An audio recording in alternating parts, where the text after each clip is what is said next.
Following the president's State of the Union address last night, Donald Trump's trade lead, USTR Jameson Greer, revealed he and his Canadian counterpart, Dominic LeBlanc, spoke this morning. Take a listen. The Canadians, I was in contact with my counterpart just this morning. He's going to come to town in a couple weeks. They have a few ideas on how they might want to have a deal with us. We're obviously open to that. We really want to focus on reshoring here. We want to have production here. We don't necessarily want to be dependent on China, Canada, or anybody else for things like cars and that kind of thing. But we're open to talk, and we'll see what they have to say. Minister LeBlanc's office would not confirm to CTV if the two did speak today, but did say they've had exchanges in recent days about a possible meeting in D.C. soon. The Americans continue to insist any deal, if one happens on CUSMA, will still come with tariffs for Canada. The view of the American administration is that there'll be a price to access the American market. I think, every country of the world that I know of is paying a price. What I'm saying is that Canada is paying the lowest price. So we'll continue to fight for Canada's interests and the workers in the sectors. That being said, we've been clear is that we've been over-dependent on the U.S. and we need to make sure that we build one strong Canadian economy. When you have a protectionist government like President Trump, it fails every single time. Those comments come as Prime Minister Carney is set to lead a delegation to India this week as this country seeks to reduce reliance on the U.S. New Brunswick Premier Susan Holt is one of two premiers going on that trip. The other is Saskatchewan's Scott Moe. I spoke with her earlier and started off by asking the Premier if she thought a no-tariff deal with the United States was remotely possible. I mean, I'm an optimist at heart, and so I like to go in aiming for the best possible scenario, but knowing what tools we have and what shifts we're willing to make. Canada's, as frustrating as the tariffs have been, and certainly the uncertainty of whether they're even going to exist or land or not has been one of the more frustrating pieces. And I can't finish the sentence without flagging that New Brunswick's softwood lumber industry is facing a 45% tariff that has been really hard on the sector, and thank goodness they're as resilient and as collaborative as they are that they've been holding on through that challenge. But about 87% of our economy is tariff-free right now, and that's the best deal in the world. And so we want to continue to retain that position and negotiate something that is going to keep Canada competitive while we build allies in places like India and beyond, where there are really eager customers to buy what New Brunswick has and what Canada has to offer. So let's talk about that, because you are headed on that trip with the Prime Minister to India. The most recent data I could find on your province's website about trade with various countries says that in 2024, only about 1.1% of what New Brunswick exported went to India. What can you tell New Brunswickers and those watching outside of the province will materialize out of this trip to change that?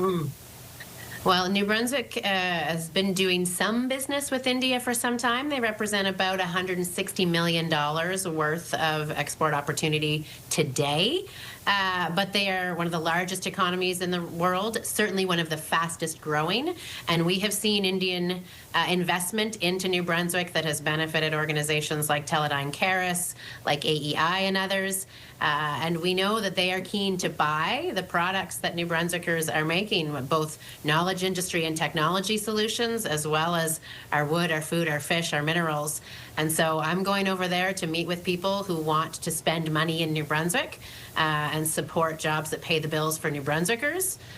Because their economy is growing rapidly, and we need to be doing everything we can here in New Brunswick to drive that kind of top-line revenue for families that's going to help us prosper. How do you know that India wants to be a customer, as you posit there, Premier? And wouldn't the 1.1% number show otherwise? That shows that we have a lot of room to grow. And we have seen with previous Indian investment into New Brunswick, with the folks that have come and invested and set up here, and today the increased interest we've seen. I have days full of meetings with tech companies like Infosys, like HTC Tech, with a number of folks that want to do more business with us. And so that 1.1% is the figure that we're trying to grow in a way that sees more New Brunswick entrepreneurs selling more services to India and beyond. What do you think is a realistic target for growth with India? And I ask because You know, and we'll get into it in a second, but your province is running a record deficit. I think there are going to be questions from New Brunswickers about the value of every dollar spent on a trip like this. So what is your objective? That's exactly the questions they should be asking. Is we make very careful choices about whether to do trips like this, to join the Prime Minister and Team Canada, to go out where the doors are opened and the introductions are ready for the folks who have money to invest. And it's my job to get it invested here. So I want to see deals that are going to be tangible, that will represent material investment in New Brunswick's economy that we can measure to move that 1.1 needle up. Because at the same time as we're making really difficult decisions on the expense front, we have to be driving the economy and the revenue that's going to produce the kind of economy that supports New Brunswickers and their families. So we need to be doing both things. One of the reasons I think why we're in the deficit position that we're in now is because we have seen a decline in revenues that's based on years of not spending or supporting our economy and missing opportunities for growth that passed us by. At a time when countries around the world have never been more interested in partnering with Canada, forming coalitions, consolidating buying power, aligning our allies so that we are in a strong and integrated position.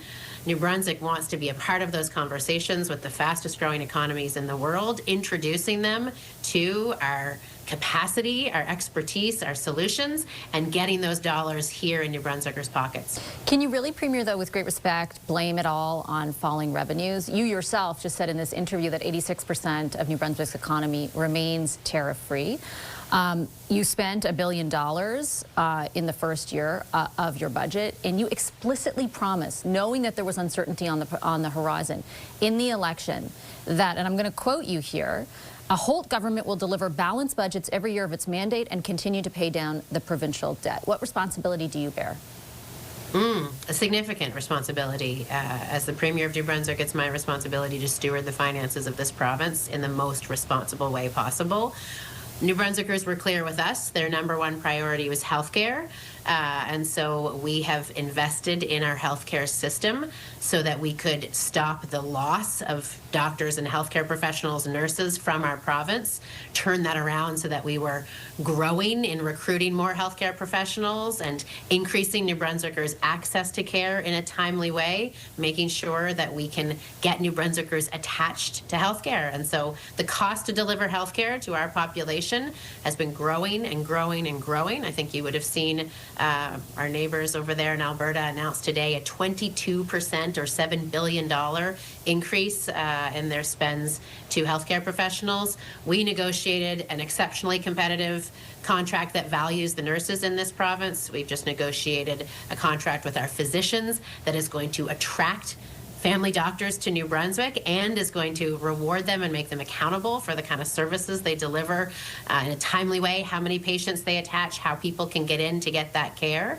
And so I am going to make sure that we are investing in what matters to New Brunswickers and we are managing our financial situation in a way that doesn't put that burden on their backs. With respect, though, Premier, if I hear you right there, you're saying that the investment in healthcare is the primary driver of this record deficit. And again, for people outside of your province, the whole year isn't even accounted for, and the deficit just for the first 3 quarters that you're projecting as of last week, I think it was, is a record number at $1.3 billion. That's a deficit projection for the full year. For the year, but we don't even know what other spending happened in the last quarter to account for. I think your own finance minister has conceded that fact.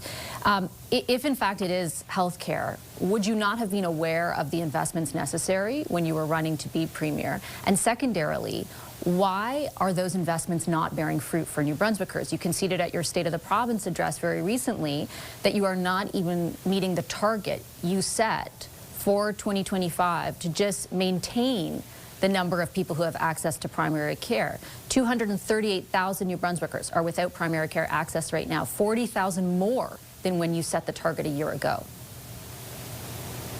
Yeah, well, there's a few different pieces to this. So we wanted to transform how we deliver primary care. We want to make sure that New Brunswickers have access to primary care providers in their community who are working in teams and collaborative ways.